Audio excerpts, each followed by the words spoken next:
नमस्कार साथियों, स्वागत है आपका अपने YouTube channel education update by Abhishek पर। तो आज हम समझने जा रहे हैं क्लास 12th हिस्ट्री में जो भी टॉपर की कॉपी है तो उसको समझने जा रहे हैं। आप वीडियो में अंत तक बने रहें। यदि अभी तक आपने चैनल को सब्सक्राइब नहीं किया है तो जल्दी से चैनल को सब्सक्राइब करें। साथ ही आप बेल आइकन भी जरूर दबा दें ताकि आपको जो आने वाली हर वीडियो की नोटिफिकेशन है वो मिले सबसे पहले। तो चलते वीडियो की तरफ। तो ये ऐसी होती है आपकी जो क्लास 12th हिस्ट्री की जो कॉपी है वो इस प्रकार से होती है। आपको यहाँ पर अपना रोल नंबर लिखना है शब्दों में और अंकों में। फिर उसके बाद में आपको विषय का सेलेक्ट करना है कि आप हिंदी माध्यम के हो या अंग्रेजी माध्यम के हो। ये सेलेक्ट करने के बाद फिर आपको विषय लिखना पड़ता है जैसे इतिहास। फिर उसके बाद में परीक्षा का दिन, फिर परीक्षा के दिनांक। तो आपको इस प्रकार से लिखना होगा। फिर उसके बाद में आगे चलते हैं। तो फिर उसके बाद में आपको लिखना पड़ेगा खंड। क्या लिखना पड़ेगा आपको? खंड। खंड लिखना आपको बहुत जरूरी है। क्यों? क्योंकि बिना खंड लिखे जो टीचर है वो समझ नहीं पाएगा, इसलिए आपको खंड लिखना बहुत आवश्यक है। फिर उसके बाद में चलते फिर आपने क्वेश्चन लिखना है। फिर क्वेश्चन नंबर 1 डाला, फिर उसके बाद में 1 डाल के ये आंसर लिख दिया।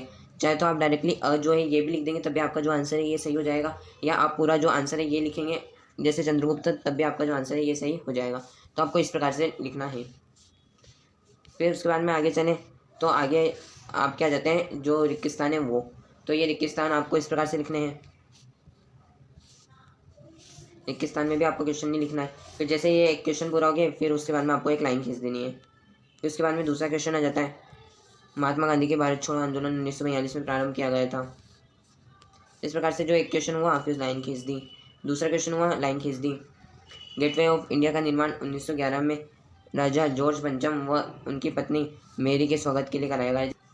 तो आपको इस प्रकार से लिखना है। ये आपका इंपॉर्टेंट प्रश्न बन जाता है। अकबर ने ख्वाजा मोइनुद्दीन चिश्ती की दरगाह पर कितनी बार यात्रा की? तो की आपके 14 बार। इसके बाद में चलते हैं नेक्स्ट की तरफ। इब्न बतूता ने दिल्ली शहर को भारत का सबसे बड़ा शहर बताया।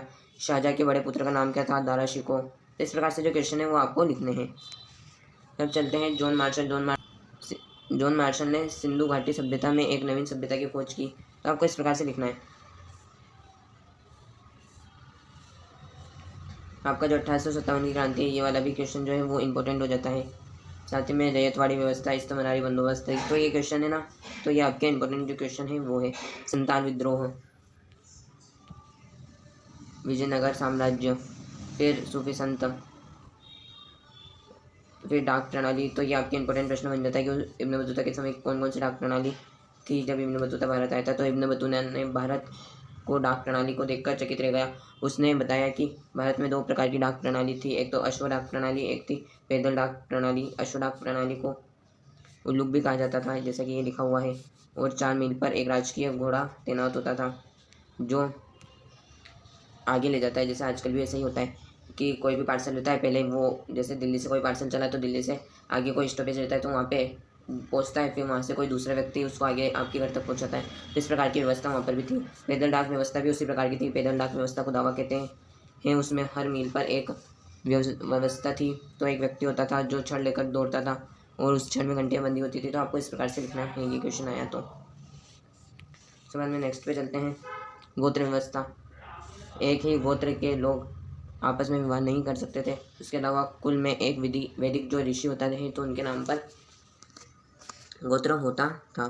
चलते नेक्स्ट क्वेश्चन पे। सिंधु घाटी में प्रचलित बाटों की विशेषता, तो आपको इस प्रकार से लिख देना है। क्या आ जाता है आपका मैप। तो मैप आपके बिल्कुल ईजी से आता है। जैसे अजमेर ये यहाँ पे है तो आपको इस प्रकार से जो मैप है ये करना है। फिर चलते हैं नेक्स्ट क्वेश्चन पे। तो नेक्स्ट आ जाता है आपका सवाल। यदि जब भी आपको यथवा वाले प्रश्न करे तो आपने यदि नीचे वाला करा है तो आप इस प्रकार से लिख सकते हो कि मगध के उत्थान के 3 कारण। तो आप मन से भी लिख सकते हो कि मगध में लोहे की खदानें थी, औजार हथियार बनाना आसान था। साथ ही जो मगध के जंगलों में हाथी बहुत मात्रा में पाए जाते थे। जीवनदायिनी गंगा नदी बहती थी, उसको 3 ओर से पहाड़ियों ने घेर रखा था। तो आप इस प्रकार से लिख सकते हैं।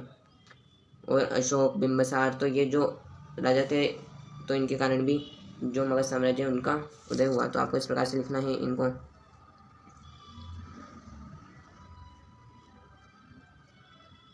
इस प्रकार से जैसे आपने ये क्वेश्चन पूरा कर लिया तो फिर उसके बाद में आपको समाप्त लिख देना है, अंडरलाइन कर देनी है। फिर बच्चों के पेज को आपको इस प्रकार से काट देने हैं। यदि आपको वीडियो पसंद आए तो वीडियो को करें लाइक, और चैनल पर नहीं तो चैनल को आज ही करें सब्सक्राइब ताकि आपको इसी प्रकार से जो इन्फॉर्मेटिव वीडियो है वो मिलता रहे। मिलते हैं नेक्स्ट वीडियो में नए टॉपिक के साथ। तब तक के लिए धन्यवाद।